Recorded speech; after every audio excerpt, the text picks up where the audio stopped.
Kristian Hansen is the jeans guy. At Slø, he and his team are redefining what it means to build companies through community with zero ad spend and 100,000 person waitlist. They are starting a slow fashion revolution. Welcome, Kristian. Hey, thanks very much for having me. Appreciate it. Yeah, excited to have you on. Tell us a little about your personal life, some more about your work, and why you do what you do. Sure. I'm kind of the definition of a serial entrepreneur. Kind of always been that way, just kind of jumping from project to project kind of my whole life. So startups and building things has kind of always been something that it makes me feel like me. And so, really this project kind of happened completely by accident. And it's, kind of just a byproduct of, many different projects and many years of work that's kind of just blossomed into what we're doing today. So that's kind of my little in a nutshell. I appreciate that. So, from project to project, slow just kind of happens. Tell me more about that. Sure, yeah. So I was in the fashion industry. First I was a hockey player originally, and I had a nasty injury. I ended up not being able to play hockey anymore, as usually that's kind of how those stories end. And Ended up moving into fashion just as something like didn't want to sit there and do nothing. My agent at the time recommended, hey, talk to this person, just get a job, just get moving again, get back into life. And so I did, and I took a job in the fashion industry, working for a big fast fashion company because I didn't really know very much at the time. And I kind of discovered some pretty horrible things. It's a very broken industry, a very heavily polluting industry. It's a giant machine built on a lot of exploitation of people. And so I couldn't really be a part of that. And I thought, I really do like fashion, but I want to do it right. And so I started working on sustainable fashion brands. From that point, kind of just jumped one ship to the next. And one day in the pandemic, I accidentally went out and bought a pair of jeans at a thrift shop just for myself. And they turned out to be women's jeans. And I made a TikTok about it saying, hey, ladies of the world, this is what you're expected to wear every day? The pockets are horrible. The material is itchy. They don't fit well. This is the standard. And it went mega viral. And that was really the beginning of Slø, where I went, hey, I'm already in this industry. I know how to make things. I know manufacturers. I could fix this.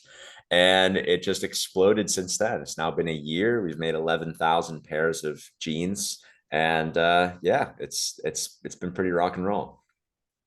So you're in this thrift store, Yeah. this former former hockey player. So I imagine you're a bigger person, Yeah, and you're like, these are cool jeans. You just kind of didn't think too much about it. I'll grab totally. these because they're probably inexpensive. Totally. I'm 6'3", so there's not a chance I ever considered, oh, well, okay, that's my inseam. I know that's my inseam. These will fit. They're definitely men's jeans. And still to this day, I tell this story to fashion people, and they're like, what? You found jeans that fit you? Like crazy. How funny. You're like, wait a minute, what's with these pockets and everything else? Yeah, So because I dropped my phone. That was the what basically was so frustrating. I had no social media following, anything. I was just walking to the train station, trying to put my phone in my pocket, just like jamming it in the pocket. And I'm like, what is going on with these things? And I just drop my phone and it breaks the case. And I'm like, oh my God, these are women's jeans. And this is what I've heard about. This is that elusive tale that I've heard about. I'm now living it. I need to rant about this. And that was really what exploded from there. how funny. So I am interested in a better design on women's jeans, and I'm also interested, and I think people would be in the non-sustainable aspects of the fashion industry as it was before you decided to put a dent into it. Sure. Yeah, I mean, the biggest issue with fashion, whether it's women's fashion or men's fashion or anything along those lines, is we've had this kind of shift in like a manufacturing kind of a paradigm shift per se, kind of in the early 2000s when fast fashion was really born. And clothing collections used to be released with the seasons. You're probably very familiar with summer collections and fall collections and winter Sure. collections. That was the standard for 100 years, if not more.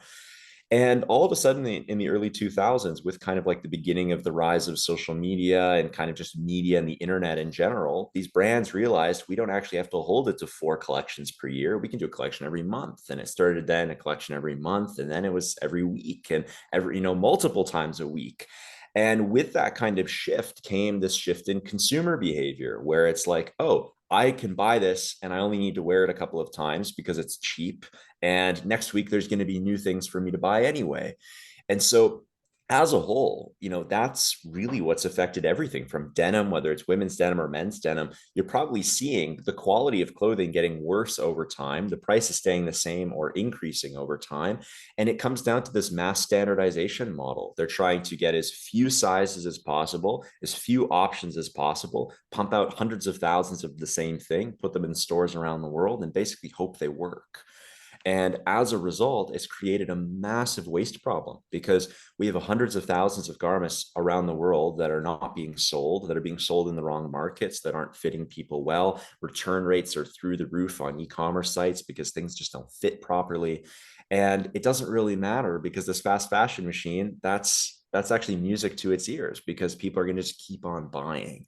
And so that really, is what motivates us to, call ourselves slow. We are slow fashion. We're the opposite. We're trying to take it back to the way that things used to be made, where you would almost, commission a piece. You'd go to a tailor, you would go to a seamstress, and you'd be like, hey, I need a suit. I got a wedding this summer. These are my measurements. Make me a suit. And the tailor would say, hey, I got this fabric. I got that fabric. And that was really an inspirational piece for us was let's bring it back to the way it used to be and make sure that every pair of jeans that's leaving our factory, it already has a home. And so we're making those jeans specifically to that person, to their preferences, to their sizes. We know they're not going to be returned for a sizing issue, and we're keeping those, that waste low. I love it. That makes a ton of sense. So I'm just gonna talk about my personal experience as just me. I would buy a pair of jeans and keep it for a decade. Yeah. Are women is my experience common with men and with women? I would say, for good pieces, yeah, absolutely. I mean, the biggest issue really for women's jeans in the last about 10, 15 years has been the trend has been going towards like basically thinner and thinner and higher stretch fabrics, which, they're very polyester based. They're not designed to last. Hmm. And denim went from being this thing 100 years ago that, miners would wear, because of how rigid it was and how, you could wear it in the fields and you could wear it at the bar. And, it's like tried and true. You could have that, denim jacket for 25 years. We've now taken it and just basically created this version of fabric that looks like denim, but isn't denim. Hmm. And that's really what's kind of infiltrated the market and has created this kind of longevity problem. So one of the key things that we're trying to do is go back to that, using real denims from real mills that last a long time and don't have that kind of throwaway effect. And how hard is that? Is it just easy to start making real denim again? No, no, no, it's been really, really hard. It's by far the hardest thing I've ever done in my life. It's, you think about pants, you're like, okay, it's easy. I go to a store, I buy them, I take them off the shelf. There are hundreds of decisions that go into a single pair of pants. Hmm. And unless you're like on that side of it, you never think about any of it. And, there are dozens of pages of just technical information to make a single size of pants, not even getting into engineering the textiles, like we're talking about real denim or not. And so it's really complicated. But we're about a year in now, and we finally got the hang of it. Now we're building our own manufacturing facility so we can take more control over things and really kind of dive even deeper into it. But yeah, no, it's hard. You're like, oh, that's why they just make the cookie cutter stuff. Yeah, Do you, ever, exactly. do you have that moment where you're like, oh my gosh, this is gonna be too hard. I'm gonna quit. Did maybe you're thinking that right now? No, you know what? I think it's much to the despair of some of my partners. I think I'm just far too headstrong for that. I think it goes back to like sports and whatnot. I have such strong belief in the team that we've created and the product and the vision and the need for it because of this community that we've grown. And I get DMs and emails and messages from people every day who, on both sides of the coin, they're saying, thank you. I finally have jeans that fit me. And also, please make this, please make that, please do this. So there's such strong consumer demand. It's like, okay, at times this sucks. I'm going to figure it out because we got to make it work. So that first viral video of you in the lamenting about the plight of women having to wear crappy jeans, that gave you the idea, and you said, okay, I think that there's really something here that we could tap into from a community standpoint. Tell me a little bit more about that. Yeah, totally. At that point, it was like, okay, what do fashion brands do, and why is it not working? And the first thing kind of came to me was fashion brands. It's not a two-way conversation; it's a one-way conversation. It's always been.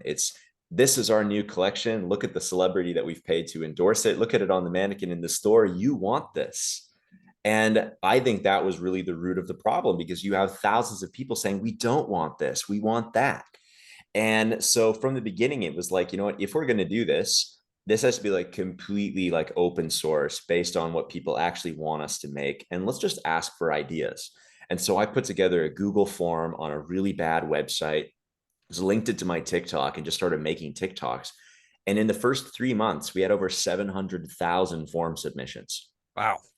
It was ridiculous. It was like at one point, I couldn't figure out how to turn off the notifications on my phone. And my phone kept crashing because basically every minute there were so many form submissions, I couldn't get into the phone. It was ridiculous. And it was like, wow, this means something to people. And it's so simple. It's pants. But that was the core of it. It was, look, okay, there's this huge demand. Let's listen, and let's just build this feedback loop that doesn't exist in this industry. I'll take your suggestions. I'll show you your suggestions. If you like it, I'll make it. And that's really the loop that we've been, building now for the last year, and the loop that we've been operating. And that's the core of kind of the direction that we're trying to hold moving forward as well. It makes sense. It's one of those good problems when you can't access your phone, right? Is Yeah. it is it is it jeans is there something special about jeans that this is resonating because of, or is it just the industry that we've been talking about? I think it's a little bit of both.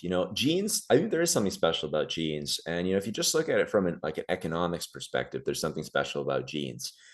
Jeans have transcended culture, around the world. Mm-hmm. There are almost a dozen markets in the world where jeans are $1 billion industry, everywhere from, you go all the way to the Far East. In Japan, they love their jeans. In India, they love their jeans. In the States, the classic Levi's have been there for 100 years. And, every single country on earth that you go to, if you walk around, you will find people wearing jeans. And it's become such a staple of fashion. It's the most popular garment on earth. And I think that there's a lot of people that, they romanticize the idea, especially of the origin story, back in cowboys and the Wild West, and, that whole gold rush kind of era. And then into the 70s and 80s, where, it was a staple in disco and movies and pop culture. And denim has hand in hand been a part of pop culture around the world for 100 years. And so I think there's a lot of people that felt left out, and they felt left out for function. They felt left out for fit.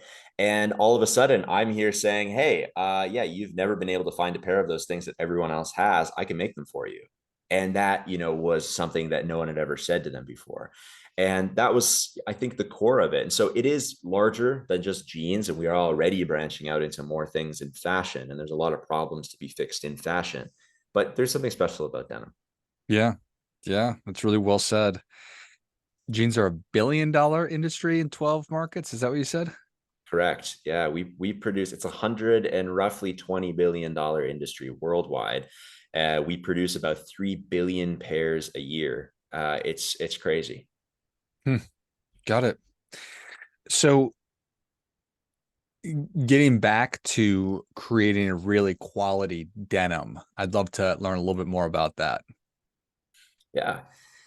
I mean, there's many stages, and you got to kind of do it right. You can you can get really great fabric from a really great mill and put it together really badly, and you still get a bad pair of jeans. And that's what we see a lot of right now in fast fashion. Fast fashion, there's a lot of companies that are using great denim. Maybe you'll see if you walk around one of these big brands, you see the tag. They'll say like organic cotton, or this certification, that certification, and in some cases, they're actually they're legit. They're really good fabrics, but they take those fabrics and they ship them to Bangladesh and they have them made by children in sweatshops, and the quality ends up being horrible. And you can't call that a sustainable garment. You can't call that a good end-to-end garment.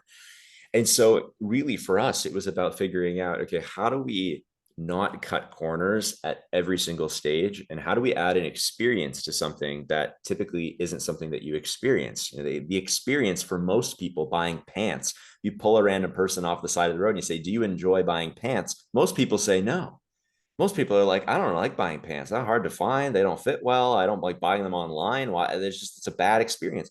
Why is it a bad experience? And so going back to your question, what is quality denim? I think it comes down to that whole experience. It comes down to fit and making sure that you have a size set that works for everybody, for all body types, and a new way to collect those sizes and to get those people sized.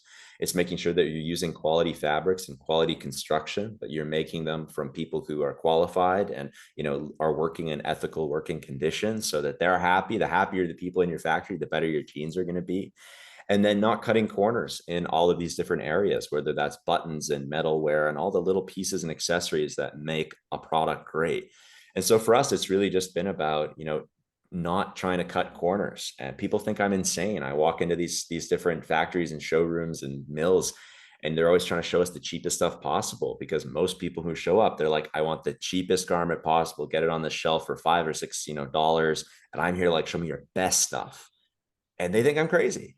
And so it's in a nutshell, long story long, it's really just about making sure that every single stage that you can possibly put the thought into, you do. And that's really at the core of what we're trying to be as a brand. Beautiful. Well, Kristian, thank you so much for coming on. Where can people learn more about you, or can they get a pair of Slø Jeans? You can come on our website. It's slowjeans.co, SLO jeans.co. All of my socials are there as well. My personal email is there as well. If you'd like to ever reach out, feel free. I love having conversations with people about anything. So yeah, everything's right there, and our jeans are right there as well. Awesome. Well, if you enjoyed this as much as I did, show Kristian your appreciation and share today's show with a friend who also appreciates good ideas and loves wearing jeans. Go to slowjeans.co, SLOJEANS.co, and pick up your pair. Thanks again, Kristian. Yeah, thanks for having me. I appreciate it. Till next time, remember, do your part by doing your best.